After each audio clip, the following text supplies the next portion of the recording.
I never really had my own clothes. I was the youngest son, so I was always getting hand-me-downs from my two older brothers. What I did is I buried myself. I was good at sports and fairly good at academics.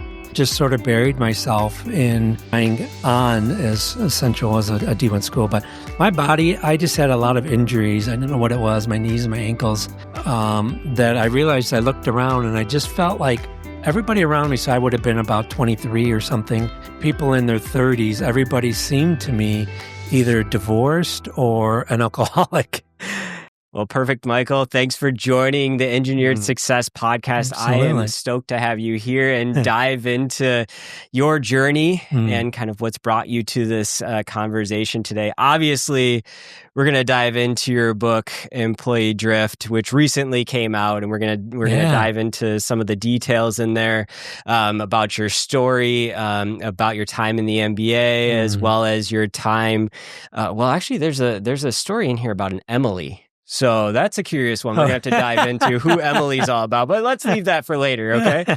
Let's dive into that later. So first, let's start out with where everything kind of began for you. Can you tell me a little bit about your childhood, kind of where you were raised and what that environment was like? Yeah, for sure. Actually, I was on the east side of the state of Michigan, a place called Farmington Hills area outside of Detroit. I think probably we were a typical sort of Catholic family, if you will. 8 of us. I was towards the bottom. And was brought to church every single Sunday, but really had no understanding. We were big on a moral code, high character. Our family seemed to push that sort of pressure on each other, if you will. And I think, though, one of the things is and when you're a kid, you don't really realize if you're poor or not. It's just the way that you are until maybe you start being invited to friends' houses or something. So my dad was in construction, but often at that time, in the 70s, I guess it would have been, in and out of work. So there were lots of times he was laid off. And so lots of times we really had to make ends meet. And so I laugh because I think I grew up on Kool-Aid. It was a treat to have a Coke. I never really had my own clothes. I was the youngest son, so I was always getting hand-me-downs from my two older brothers, and never had my own bedroom, my own space until I actually even got out of college. So I think some of that probably drove me a little bit to say I wanted more. What I did is I buried myself. I was good at sports and fairly good at academics.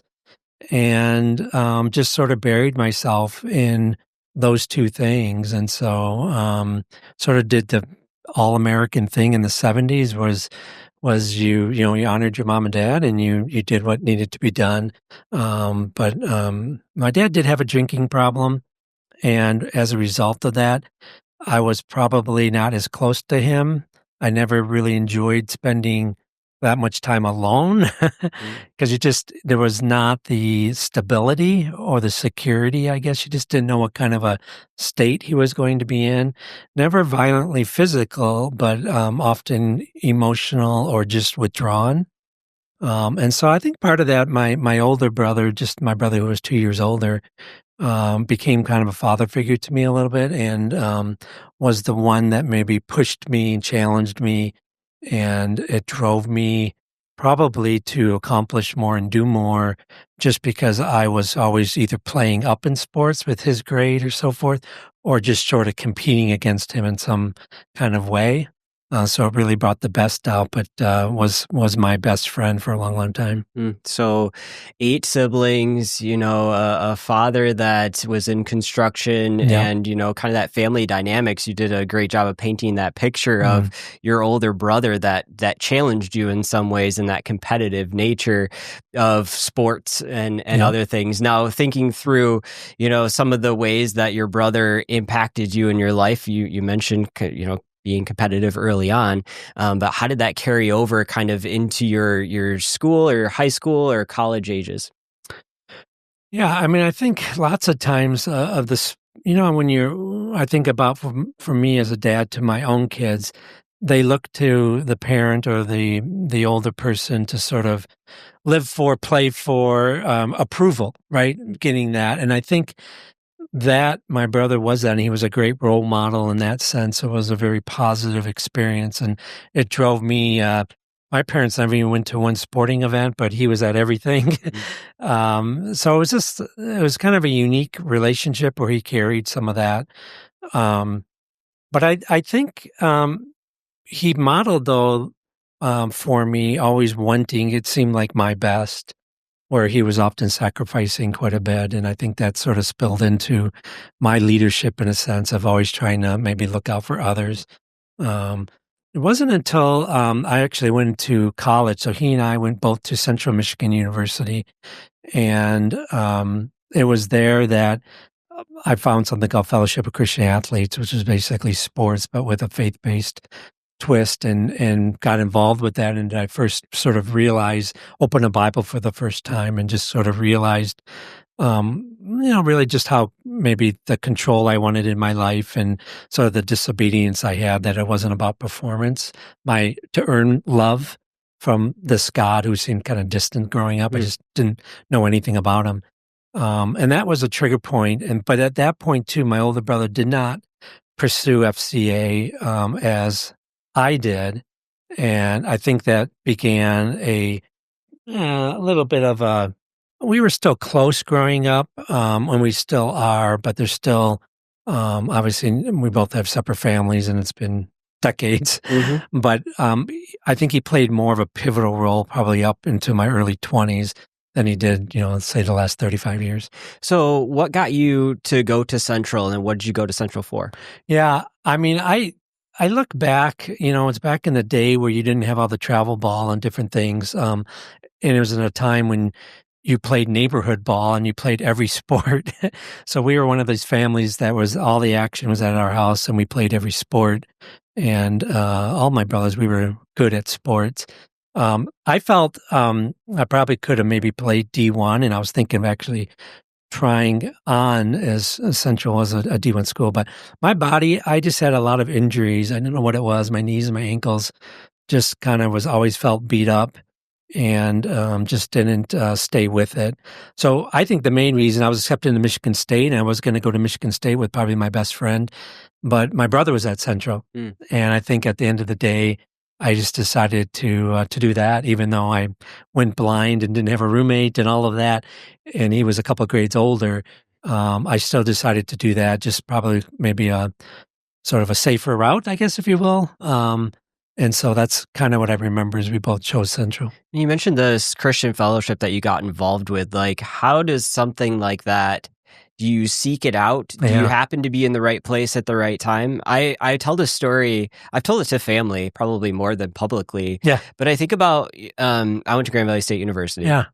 And didn't know very many people when I went there, even though I grew up locally. Most of my friends went to like Calvin or Cornerstone or somewhere else. Yep. And so I picked Grand Valley partly because I didn't know that many people there and I wanted to make new friends. And I walked in to the dorms, didn't know anyone. And like these two people, like I got to know, and it wasn't my roommate, suite mate, anyone, but other people down the hall, and great people. Yeah. Great Christian people, great people that I like the first people I talked to. Yeah. And the majority of the other people were good, but like they did different things than we did. Yeah. And it was because of those, I feel like it was because of those first people that I talked to at school. Like I really got led in towards the right circles, right? The right environment that helped the next 4 years just be so much better. Yeah. And I feel like some of that is guided, some of, and there's, you don't know, you can't like seek. I can tell that's someone that's a good influence in my life. Totally right. There's other people that friends in other areas where it's like we walk into that same room and they're going to attract this type of person. Yeah. It's like, oh shoot. Yeah. So anyway, back to your story. Was this something that you said, I know this is important, and you went in with that intentionality, or it just was something that kind of happened? Yeah, I think it kind of happened. I think God had his hand on me. Honestly, I didn't know anything. Like I said, I never even opened up a Bible, even though we went to church, we never prayed at home, any of that. So I could only say God was a distant God.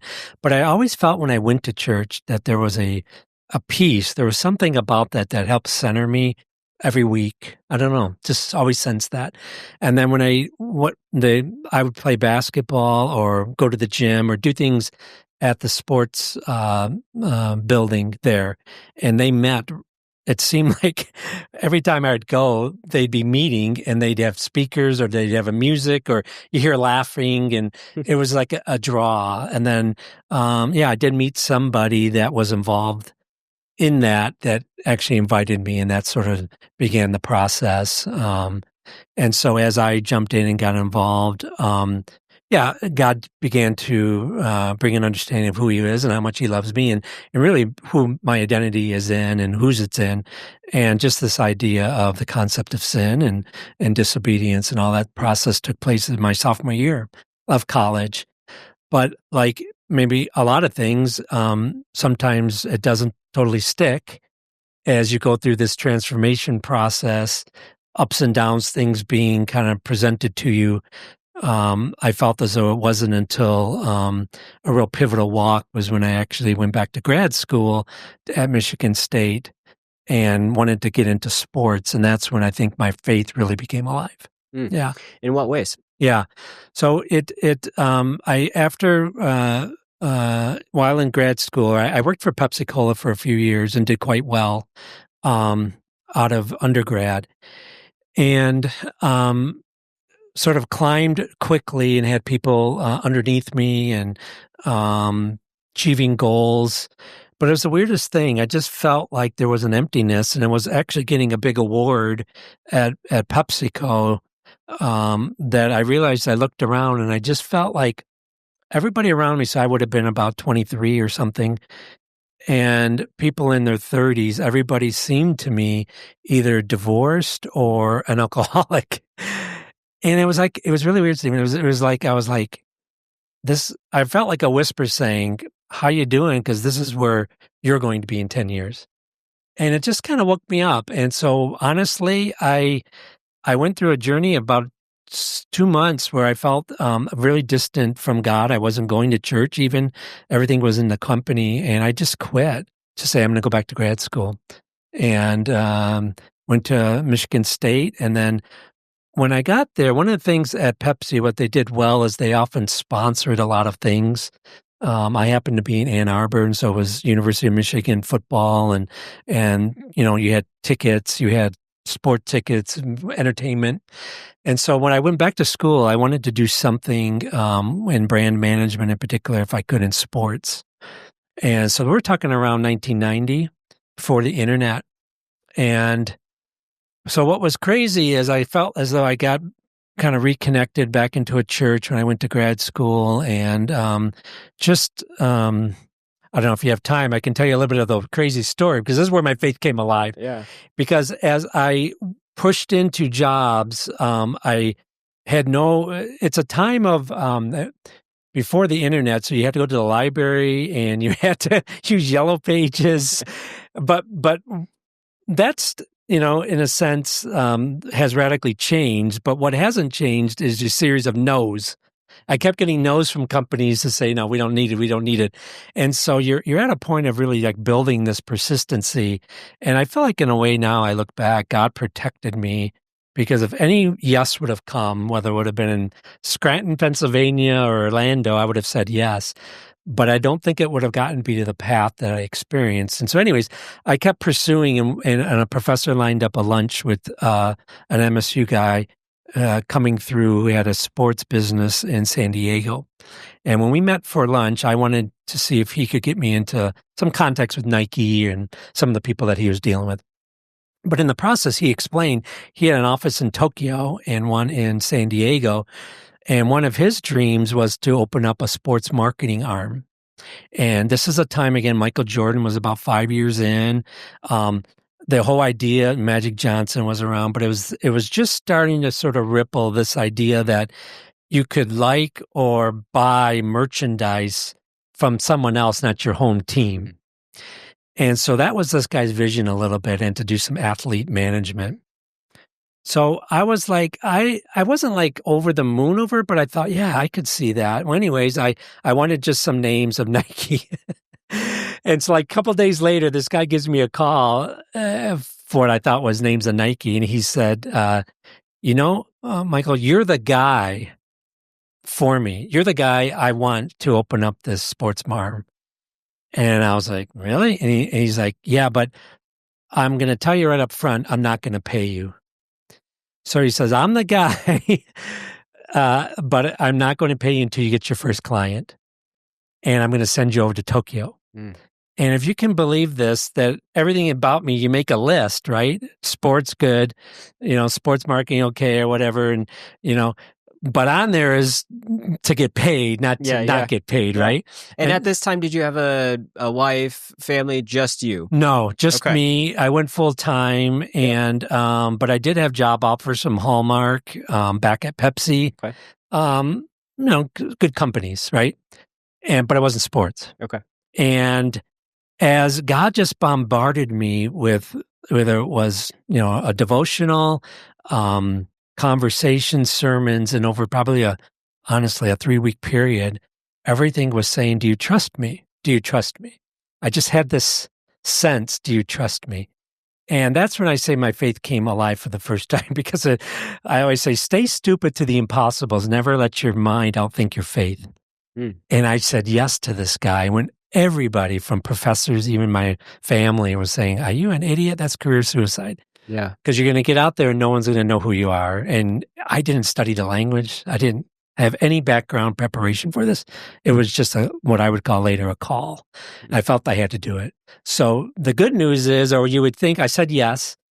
And when I went out there, let's say in August of 90, not totally sure what I was getting into, it was 10 times worse than I thought. Mm. You'd think here would be a great story already, but it's not. I land, and it's one of those deals again where you have no return ticket and there's no way home. He said the earliest you can come home is 8 months, and you better have a client by then. And so this decision-making process, and I appreciate, the way that you've told the story and the, calling that you had to say yes and trust. Yeah. Were there other people that you asked advice from or that were involved in helping you make that decision? Or did you, at that point in life, did you have mentors that you were asking, hey, should I do this? What are your thoughts? And what did they have to say about it? Yeah, great question. Well, I mean, I think you first go to your trusted inner circle, which was my older brother, and I had a really good relationship with my mom, and so some friends. But obviously, when you put it on paper and then you look at those other 2 well-known companies, maybe top 100 companies, didn't make sense. So some professors, so everybody was saying, no, don't do this. This does not make sense, right? So that was where I sort of, for the first time, I felt owned my faith, but not knowing what it would actually look like, right? And there's a story in Luke 5 of basically doing something in just complete obedience and not trying to have it all figured out. And that story I kept hearing a couple of times, like I said, from different people in different conversations. And so I felt in a way God was sort of making it easier. But when you're in the middle of anything, it's not so easy, right? It's always easy to look back and get perspective on life, right? But when you're in the middle, it's not so easy. But I just felt, again, this was what I should do. And I didn't know. And I felt even if I burned a year of my life, I would have traveled in Asia. And I thought too of relationships, and I just felt, I don't know if I was just very confident or arrogant. I just felt like I'd get another job. I don't know why. I don't know. I've always been that way. So I went, but what's the crazy thing is it did take a while. And what was even funnier, and I'll share this, I hope we're not getting off track. Yeah. But I landed, and what I didn't know, and I didn't know if it was because I was like a 24-year-old kid, and I look back, I have a son, 24. You don't ask the right questions. Yeah.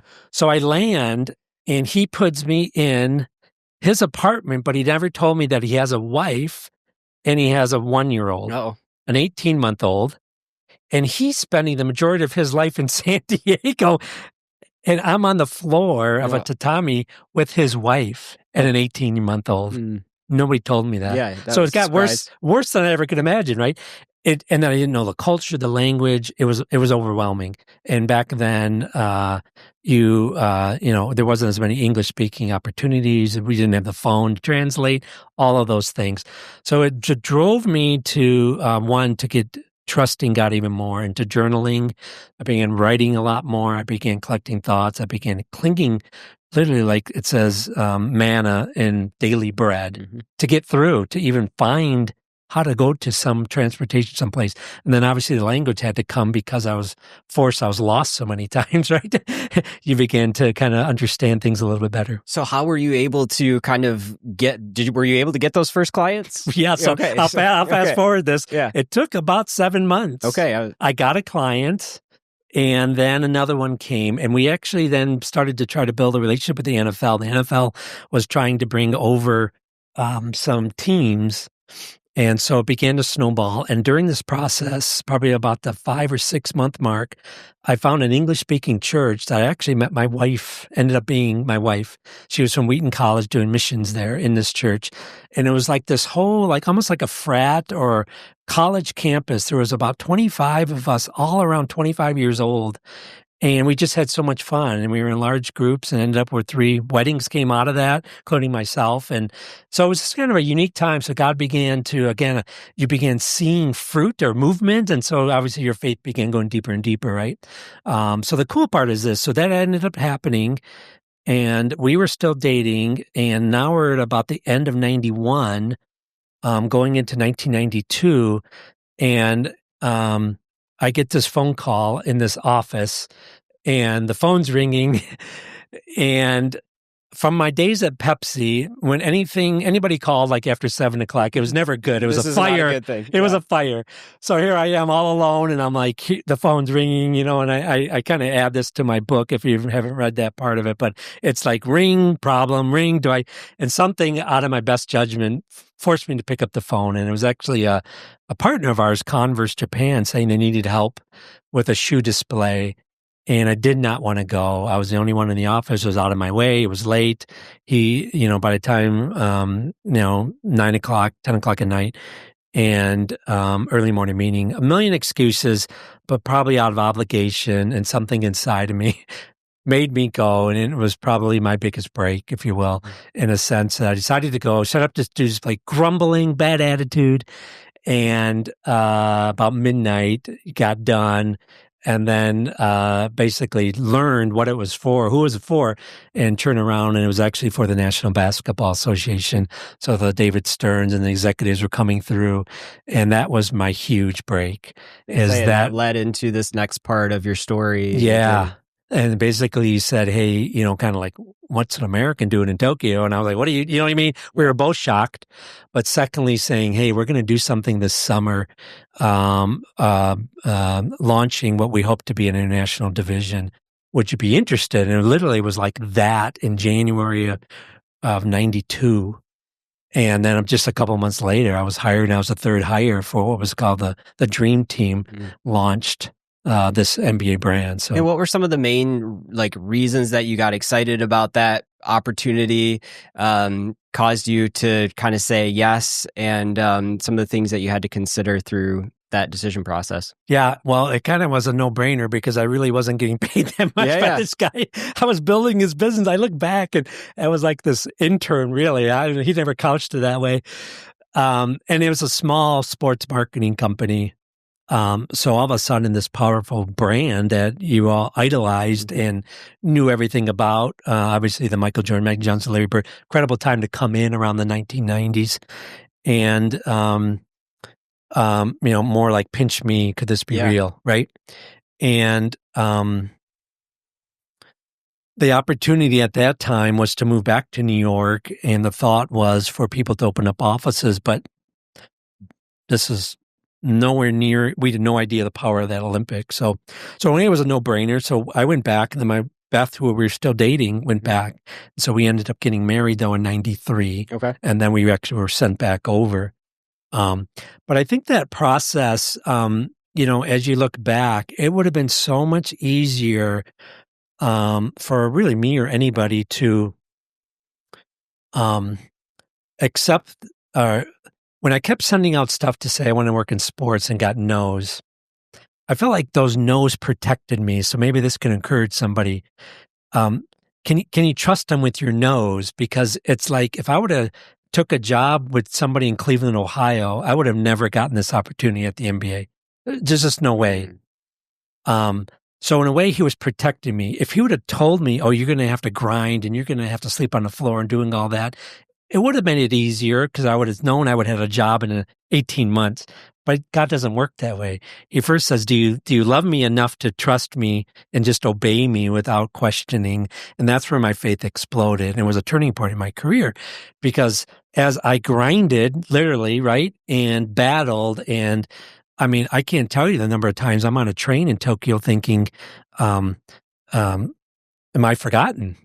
Does God even know I'm here? Is this career suicide still? Especially even when I got a first client, it didn't mean anything. This is all before the internet, right? And so you don't know what's going really on back in the States. So it was a lot of that trust. But as I grew in my relationship and I learned so that now I know when I look back, what is that 30 years later, everything that comes my way, I feel like has been such a pivotal point in my life that it affected not only my heart and my viewpoint and really how we define success, but also then just to encourage others that God has a story for you. I always say that the dream team would have happened with or without me, and there would have been another Michael Wozniak somewhere. I just happened to pick up the phone, and to pick up that phone, God had to use me a way to get me out there, right? In the craziest ways, so that now that I believe when things happen, I feel like I can trust him in a lot of circumstances. A lot of us want to know the whole story, and we want to engineer our own path and our own future, right? Right. And we want to feel like it's all in our control. That's right. And I think that's part of where anytime you're told no, it's like, no, I'm going to turn that no into a yes, because this is why. Yes, right? Right. And so it's like balancing that of like, no, it might be no for a reason. Have you thought about that? Like, I struggle with that story, too. right? I mean, it's reality, right? Because especially when you're an entrepreneur, you're always driving. I always say this is that, every vision has to be big enough where your mission is always uphill. And I cling to that because I believe that. But what does that mean? That means you're knocking down a lot of doors. And so my whole life has been that way. So I do battle that. But at the same time, I guess the big thing is I try to put it in perspective of the process, doing what I can do, trusting him with those outcomes, right? But these are my desires. But having where I honestly try to keep an identity where I believe he has my best in mind. And as a result, that has changed the way I lead. And I have been always, I would say the last 25 years, with that kind of mindset and heart set towards helping other people be the best versions of themselves too, just because I've experienced it. But you're right. I'm not perfect. And I still, even as a coach here, business coach, I mean, you might be in a run of 6 months as having clients come crazy and just all that, and then you have dry spells. And in fact, I would push back and say that I wrote this book in a dry spell. Because I felt like, what's going on? I've never gone this long, a few months without a new client. And I just felt like, oh, maybe I sensed always he's been putting on my heart to write this book, but I just sort of then whipped it off in 60 days. Yeah. And then clients came. Yeah. So it's weird. It is. And it's kind of trusting in the process and trusting that, there's a purpose for some of these things that happen, right? Everything. And I know that there's part of the difficulty when you're told no is, or that a door closes or something unexpected or bad happens. It's like, it's easy to just sit and dwell on that. Like, oh, that no, what am I going to do now? Everything's like, I was planning on that, all those things. And it's just a great reminder. And so thank you for that, of just, turning back around and just saying, yes, it was a no, but maybe for a greater good or a greater purpose. Yeah. And just remember that. Come back tomorrow. Try again. Right. Answer the phone at 7:05. That's right. Yep. Take every opportunity. Head just to Tokyo. Don't know. Yeah. So I try to take as many coffees as I can. Yeah. I do too look at no's usually as not yets. Okay. I've learned. that in some crazy way, especially in this client business, I might have a conversation and all of a sudden the crazy one was not too long ago. I met with a guy maybe almost 4 or 5 years ago, right around COVID. Yeah. And out of the blue, he says, okay, it's time. I'm like, time for what? Who are you? Yeah. Sorry, can you remind me? I wrote you off a long time ago. So it's taught me to just say, okay, let it simmer. When the time is right, lots of times things will come back. So you're saying patience is something that crazy patience. That is not something. That's not a skill that I've listed as my top skills. Yeah. So I want to get back to your story. Sure. MBA, kind of that dream job, no brainer, jumping into it. You're just getting married. Where are you at? Can you pick the story up right there? Yeah. So we did. Obviously, business exploded, and it was really almost like funny money, in a sense that there was so much business coming at all of us so fast. I always just thought it wasn't the mark of really, you didn't know how good of I always say, am I really good executive or is it just, I can't fail because there's just so much opportunity. And I always remember having this little conversation with God of saying, this is like, we basically had no budgets it was all taken us so much by storm. If you can imagine, one country in America, and then all of a sudden you got 230 opportunities. And so you had to discern the sense of a strategy, but at the same time, people were just lining up. And, your papers, what we thought was a 1, 3, 5-year plan was 1, 3, 5 months. So it was crazy land. It was funny land. So we basically rushed and opened up 7 offices. My wife and I were sent back out to Japan. The cool part of that is she lived there before. I lived there. And so it was an easy transition in that sense, right? And then to basically replicate our opportunities always was to basically what we did in America. Let's say if you had a relationship with NBC or TNT, try to find a TV station, get the product on. You try to get people to play the sport, working with playgrounds, etc. You worked with media, sponsorship, all of those things. So it was that kind of a thing, and you built out the team. All of that was great, but as you grew and matured, then it began to get, a little harder. Magic Johnson retired under my watch. Larry Bird retired. Michael Jordan was at the end of his career in the mid-'90s, late '90s. So all of that stuff plays a role, but you always had next-level stars of Kobe and Shaq and others. I think as we were at the NBA, structuring, growing, we didn't do international well. I think everybody was learning how to do international, and it was right around the time when the internet was starting. So you really, Skype was the thing, if you remember, and Skype's probably not even around anymore. MySpace, right? So I'm dating myself, but I say that because Tokyo was 13, 14 hours ahead, and I would often have to join all the meetings on phone. So New York, let's say, was 9 o'clock, meant it was 11 p.m. in Tokyo, and I just worked a full day. And then you're on a phone that, again, the technology probably wasn't as good as it is today in terms of hearing. There's no, again, visual Skype. I don't even know if Skype had visual then. Maybe it did. I don't know. But we were always on phone. Anyways, by the time in this matrix system, I'm going bed after 1 and I'm all amped up, right? You're amped up. You just came off of meetings. You've got more strategy sessions, blah, blah, blah. Then you have to sort of go at things at 8 a.m. So I was tired, after a number of years, about 98 or so, 99. We had 1 kid there, born there. And so we wanted to come back. Changes things, right? Yeah. And also, again, that spiritual, faith-based part, this was a tough job. I was on my knees a lot and I was growing still spiritually and wanted that work-life balance, all of those things. So we wanted to come back to New York, and really there wasn't a clear-cut job role because everything was pushed out. So there was talk of opening up an office in Singapore, and so it was more like come back for a year. And so after maybe 6 months, I just felt like kind of ironic where this drifting. I felt as though I just didn't have a path there anymore, and I began saying, "What's next?" And so began looking at actually my own sports marketing company. And how many years into the MBA was this? About 6 or 6 so. years, okay. Yeah. Came on around 91, 92, I guess it would have been. And then left, I think it was close to 99 or something like that. Yeah. But what I didn't look for was I actually went into full-time sports ministry.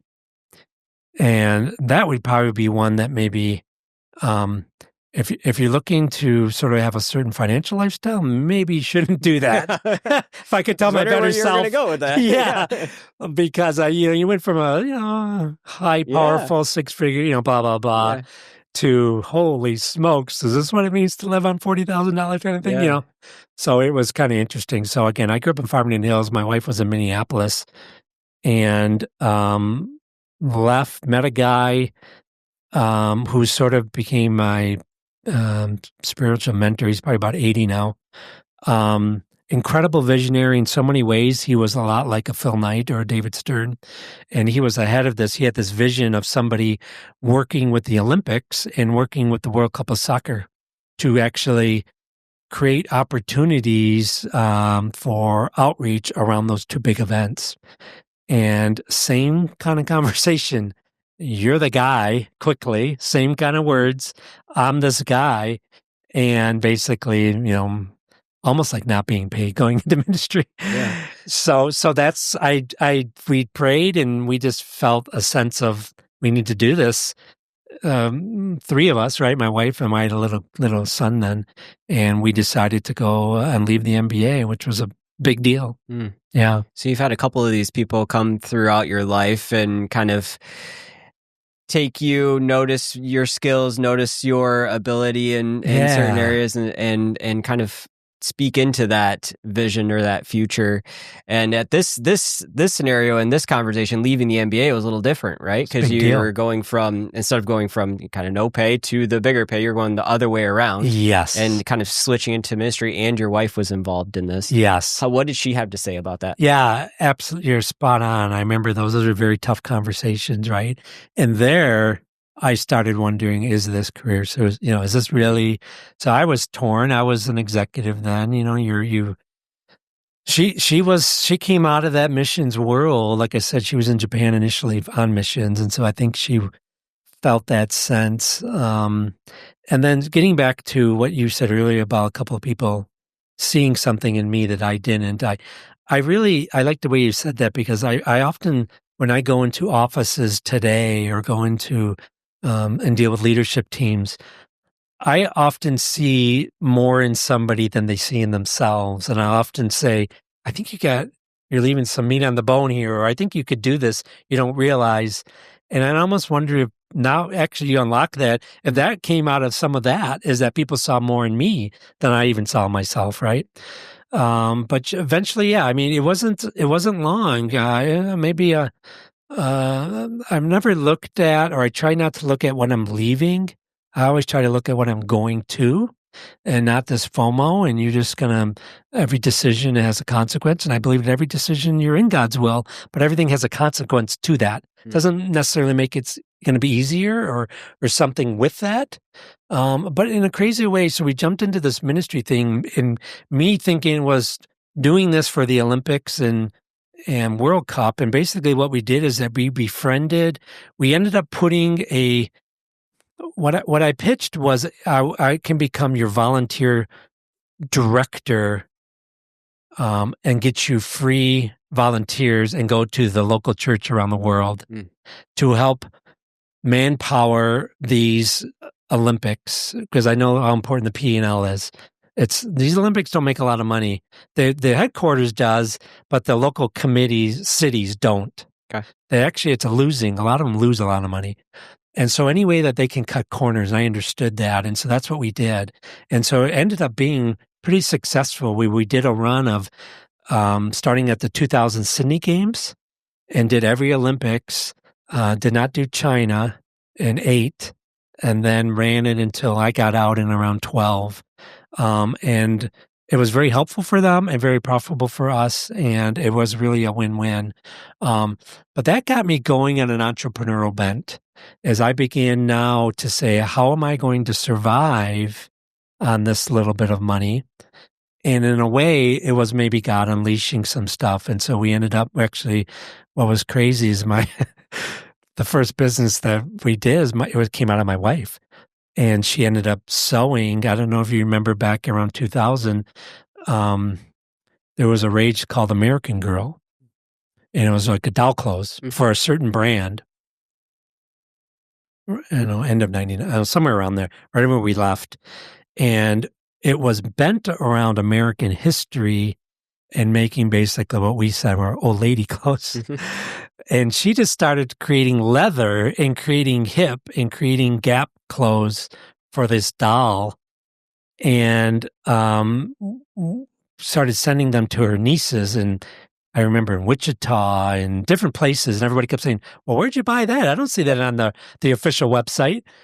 And then all of a sudden I had to create a website, and I began, so we were full on, and we ended up becoming kind of number one ahead of, well, Mattel bought them out, and we were ahead of Mattel. In fact, we were getting a lot of cease and desists. Yeah. So about 2008 or 9, we had this huge business. I mean, we had like 17 employees. I was sourcing in China, and it was, so this entrepreneurial, how to lead people, really remote workers before there was remote.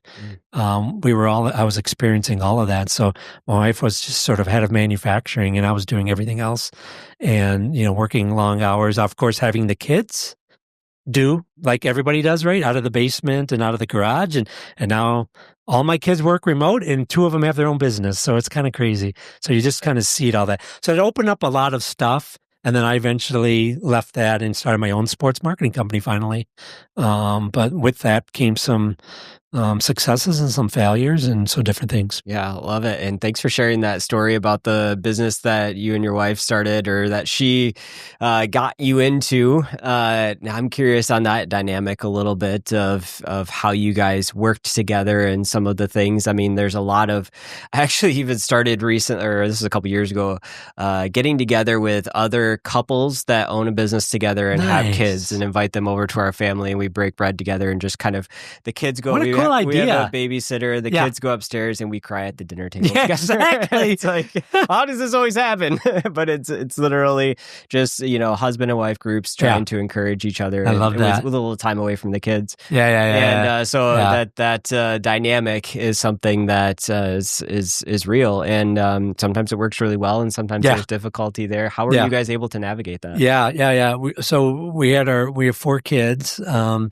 Last one was 2002. So during this time, we're raising young kids, blowing up business. I had this ministry that I would actually once a month travel overseas. I ended up going to about 80 countries.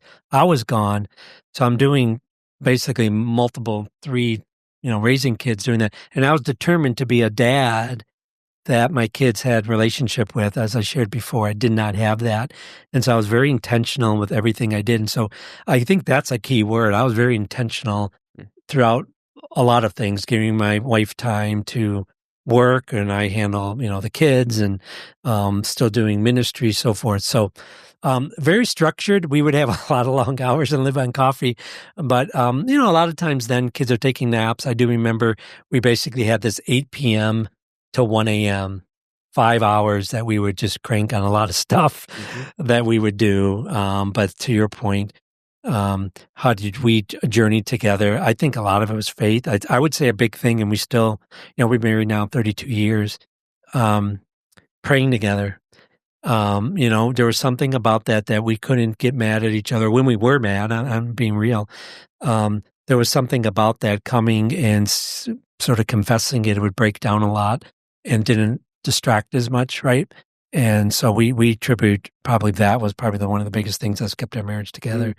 But you're juggling a lot, you're doing a lot. I remember again the internet. There's so much change going on. I mean, so much change today too, but you had to kind of keep up with all of that. So I don't know, quite sure. Yeah. You look back, a lot of it's a blur, but I didn't have a support system the way you talked about. I think that's a home run idea. I love that. I love your piece of advice too on praying together. I think that's something I got to take back and do better about, but I really appreciate some of these different, pieces of advice at different points of your story, because there are people that are maybe not on the same journey as you, because you have a unique one, right? but there's maybe bits and pieces of that they might find themselves in, and this is very encouraging. So thank you for that. I do want to spend a little bit of time learning about your book, sure. who you wrote it for, and kind of a little bit about it. You mentioned, you hinted to it already. It came through a time when you were you doing consulting, but looking at, hey, how can I help more people? And this was laid on your heart. So you can tell us a little bit about the book, and then at the end we'll get to your definition of success as well. Absolutely. Yeah, I think it's, obviously it's a 30-year journey, but it's basically, as I look back on a lot of my leadership experiences, what I found is that most people intentionally, when they get hired somewhere, and now I'm not talking like a summer job, but a sort of called a real job, is their intent is to be there, I think, a long time and to earn their worth of what they're being paid. And then something happens, people disengage along the way. And what I have found from my experiences is usually poor leadership. Something happens in leadership. And so probably around since about 2012, 2014 or so, I've been really, people have been asking me for different advice because I've shared in some high level companies with Pepsi MBA, been on my own as well. But then when I actually went into the sports ministry, the craziest thing is I learned so much about leadership of why people follow you, and not for a title, but follow because they want to, that you believe in them. And you're equipping them and you're sort of empowering them. And then all of a sudden it shifts from sort of I'm working for you to working with you. They run through a wall for you. And this guy, Paul, that I had as this mentor of mine that I mentioned, he was an incredible visionary and leader that was very unassuming, but just led in a different way that I learned a lot at the MBA, but some of that, maybe I was in my 20s and maybe, like 30, maybe it just didn't all click until actually I went into the sports ministry. Well, the sports ministry, getting back to it, I was a part of something that grew to 170 countries.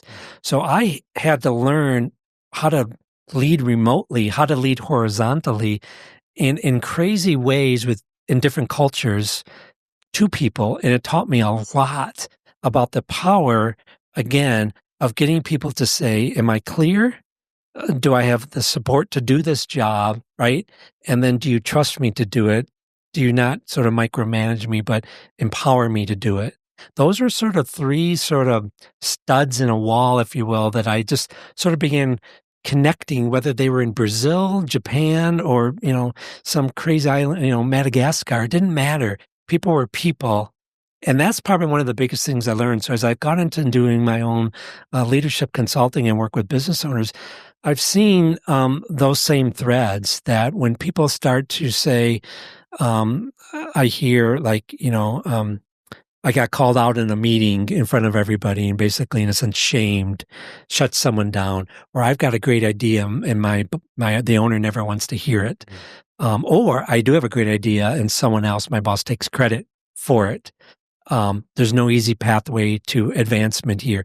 I'm busting my butt working 7 days a week. Somebody else gets promoted, So it's just a lot of that. You begin then, those dings add up and people begin to sort of drift. And what I say, begin saying, looking at what's missing, not what they have. And when all of a sudden it takes the comparison game or talking with a friend of theirs at a different company, they begin now to say, maybe something is better on the other side. So I've taken those real life stories of client stories in the book. I've taken boiling things down and saying, how do we lead people purposefully? Well, it's in this idea of support, clarity, and trust. And if you simplify, get to those roots, most symptoms, drama in the office, poor execution, communication issues, trusting issues, boil down to those three pillars. And that's where my framework always goes when I go to help people. I quickly identify, well, what's the root here? Because we think it's one thing, is something else. And then it allows me then to put some kind of game plan in place to help them. get better at it. Yeah. No, thanks for walking through kind of that framework and the overview. Obviously, there's a lot of detail that you put into the book that we're not going to be able to dive into in this conversation, but there are a couple nuances that I would like to dive a little bit deeper into. When you're uncovering those employees that are having those conversations regarding like, hey, I just got called out in this meeting, or my boss is taking credit for whatever, when you go and have those conversations, maybe with the leader, are there scenarios, are the majority of the scenarios like the leader knows and they're like intentionally having those types of scenarios happen? It's their leadership style and they're like, there's a reason for it. This is why I'm doing it. Or is there a, oh shoot, I didn't realize that the employee felt that way? Yeah. It's probably a combination. But if they're bringing me in, that's always a sign that maybe they've had enough sleepless nights or enough stress or profits or just attrition. Something's not right, but they don't always see it. My whole approach really is to sort of say, I'm fighting for your highest good, and you being every you in that company. And could we lead that way with that kind of a heart set? So it always starts with ourselves, right? We want to change the world, but how often we don't want to change ourselves.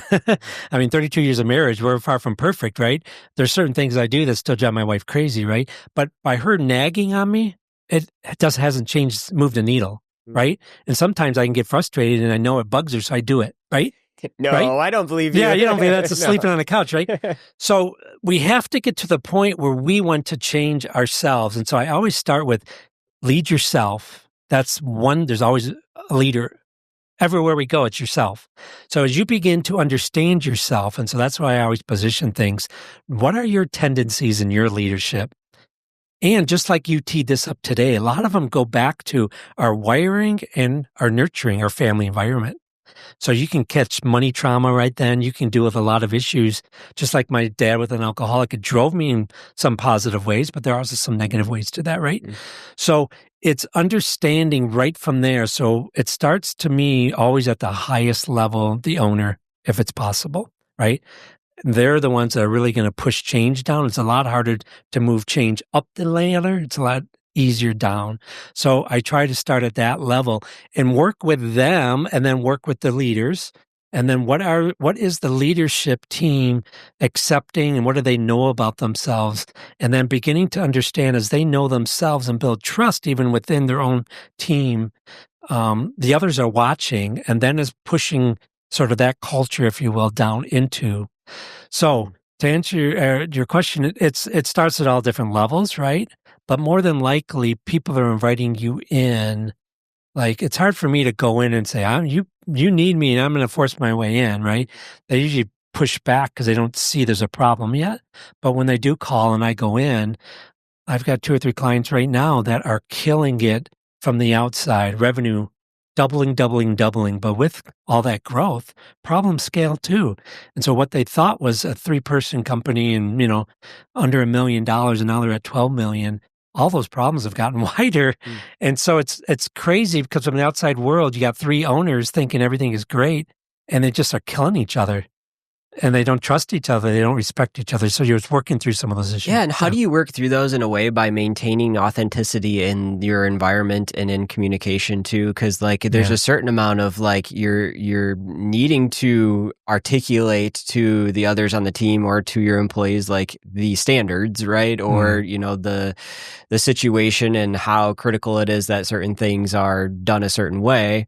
But you need to come across authentic, but in a way that they're going to feel trusted and give you their feedback as well and not close those doors. So that's, how do you balance some of those things? I guess I have found, different people learn in different ways. And I just kind of shared this with somebody the other day that some people listen with their eyes. And so what I mean by that is they're visual. You can tell somebody over and over, they just don't get it. But when you start to show them or write it down, the lights go on. So I have to get a read on how people actually receive. But again, I use a lot of visual tools that communicate in ways that I want them to grab it themselves. And when they grab it themselves, it'll stick, right? They're ready for that change in a way that alcoholic has hit rock bottom. He's ready to change, right? Check himself into a rehab. But you can scream and you can put them in great positions, but if they don't accept where they're at. And so sometimes it's actually things go even further south before they really truly believe or hear what I'm saying.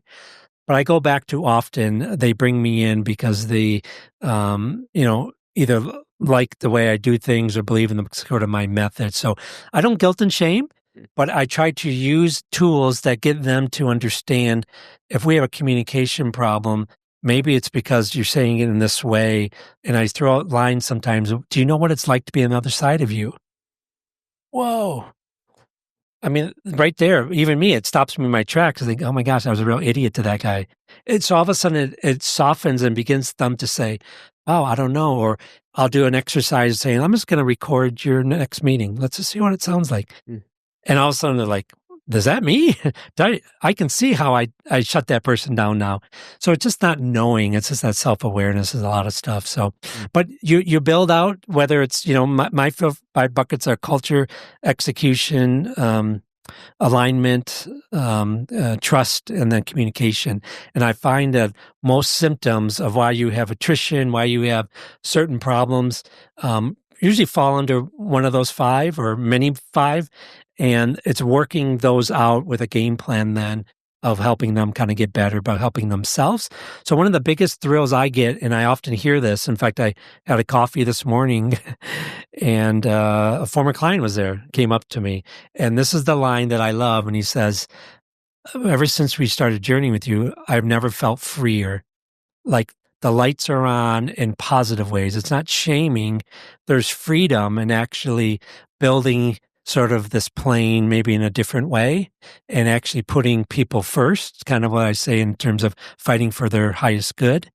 It has totally flipped them. And that's what I love to hear.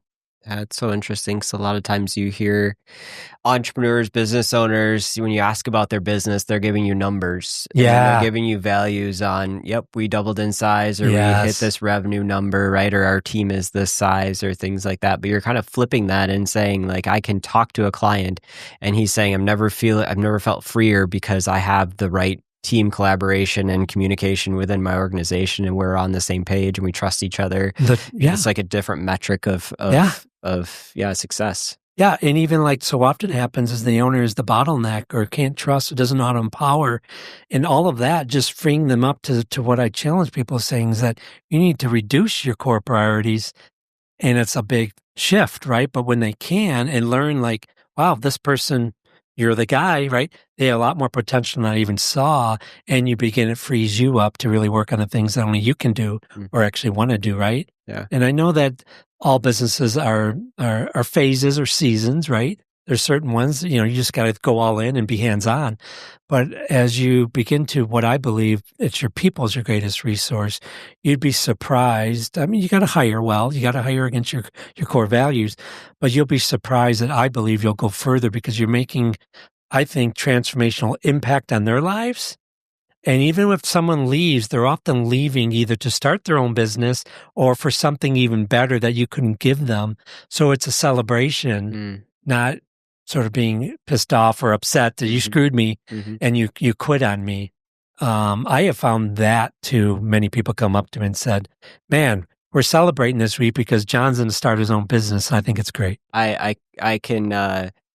I'm experiencing that today, really. We have someone on our team that we're celebrating. Today's her last day because she is going on to doing something amazing. That's her calling, and it's an exciting day, and not in a way that she's going to be gone, not in a way that we're not going to have her on the team anymore, but because we're excited to stay with her journey and catch up on what impact she was going to be able to make and things like that. So I'm experiencing right now what you are describing. I've also experienced the other side, right? Where it's like, okay, frustrated. How quick can we get out of this relationship? That happens. So all of that is very real to me. So thank you for describing a little bit of that. There are a couple points throughout your journey that we have talked about mentors that have come into your life and they've seen a certain thing in you. And we've talked about it a couple different times through this conversation. But one thing we haven't talked about yet is they saw something in you and then they articulated something. They said, you're the guy, or they articulated something about you, so they saw something in you that maybe you didn't see in yourself, and then they said something. They did an action with it. And then what I love is that you mentioned then that when you walk into a room, you can see things in people, and then you say, hey, there's a little more meat on that bone, or you can do something a little bit more. And you're articulating like, hey, you can do more. And part of that is you've taken that skill of being able to understand people, being able to, ask the right questions and understand how they communicate. And you've taken an action and created this book to help other people do that maybe don't have that skill. And maybe I'm reading into it a little bit, but it's definitely something where it's like, man, I hear what you're saying is, man, I wish I could do things that communicate in the way that you do, connect with my employees the way that you're describing and things like that. So thank you for writing this book because I know it's going to help a lot of people and guide a lot of not only owners and businesses, but also help more employees have a more fulfilled journey throughout their careers. Yeah. Anything else you want to say about the book? Yeah, I've been surprised of the reception and the traction of it, to be honest. I didn't know if it would resonate. And a couple of things I get feedback on. I mean, many times they don't know who I am. They're just coming through a contact form saying, I can relate. So many people, even if you're owner of your own company now, there was always a summer job or some career point where they drifted. And I think that's crucial. So it resonates with a lot of people. The other is just this idea of, what does it look like to really be other-centered and put people first? And so I think part of that is maybe my secret sauce. I've always had the ability to say, if just like that person you mentioned going on their own, I've always looked at it as a win for me as much as that person. And now my relationship turns into maybe a mentor relationship. So I constantly strive for purposefully having sort of this tree. When I was going through, even as early as the MBA, some of my hires, when people went and left, I still have relationships, and probably the majority of them are more successful from the world's eyes than I've ever been. But to me, that's a huge win, and I think that's where my heart has been, and that's sort of the slant with the book, and this what I would call sort of a covenant leading. It's more than just sort of seeing people as a way to get an output, but that there's more to this. It's a relationship, and I think you'll end up going further in life if you constantly have that kind of a heart set. Yeah, thanks for sharing that. And I got just two more questions for you. One, I teased at the beginning about who is Emily in the book, and we never got back to, so we'll touch on that real quickly just to close the loop on that. And then second, I want to hear about what your definition of success is. So first one, who is Emily? Honestly, Emily is just a fictional character. Yeah. I did. I took her from the many. Some of it was me, but not all, and some of it was just what I've run into over the years. And I just put it together, and I thought, I didn't know if my client stories would translate, to be honest, and so I stuck her at the beginning. And as you can see through the book, she's not as prominent because my stories then began to sort of come, and I thought, wow, this does fit. But I really think people can relate to someone like that. But again, the stories are true in a sense that people have used it to sort of correct their Emilys, and that's sort of the gist of it. Yeah, 100%. I can see that for sure. Yeah. So, final question. Yeah, and I appreciate your time, and I appreciate building the foundation of your experience, your story. I know there's a ton of value that you've been able to provide. So, thank you so much for being here, Michael. Last question: what is your definition of success? Yeah, it's a good one. I have seen or learned in my own life. Everybody has this continuum of income and impact. And I feel like it's up to us, where do we balance the two? And what I mean by that is often we can be let's just say far left on income, and you can drive success and define it as owning, having, and that sort of those things, if you will, begin to become an identity piece, which is fine. Or you can be on the far side. In a sense, you could be in ministry or you could be wherever and say that all I want to do is impact people. But I do think every person and every executive, clearly, there's a balancing. And now there's been a more and more shift, especially in the younger generation, to have more purpose in their work. So impact becomes a little bit more bent that way. And I think it's important to understand that. So I guess I look at it as, yes, I've experienced, I feel, presidents of countries, meaning, athletes, traveling. I've done a lot, experienced a lot. Kids went to great schools, large house, XYZ. But I feel like something's happened in me as I've gotten older to realize that my meter towards not just like a halftime thing. I really think it all started when I left the NBA, as I began seeing the richness of relationships and people. So I would define success as trying to better other people. And that I would say, one day at the funeral or whatever, I really think I've impacted tens of thousands of people. I have no idea. But you get those notes here and there, right? And that to me warms my heart, and to almost live for what I believe. A little story, I think it's in Matthew 25 in the Bible, that talks about good and faithful servant. So I've been able to kind of give up a career. My career isn't sort of the traditional path, because I've just sort of put out there, God, what do you want me to do next, in a sense, on some bigger things. And I experienced such a realness in getting to the NBA I would never have dreamed from where I came from, that I feel like it's an honor to say it's not my life anymore.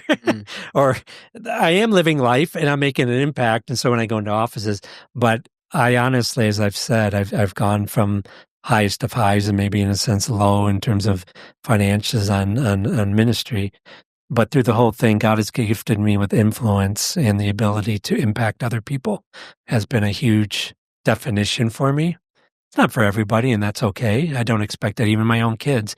But we all have a meter, and I think we have to define it ourselves. Impact on others. Obviously a servant leader, and really appreciate your definition and coming on the Engineered Success podcast, and encouraging those that are along their journey and definition and understanding what success is for them. So thank you so much, Michael, for being on. Yeah, I love it. Thank you for inviting me.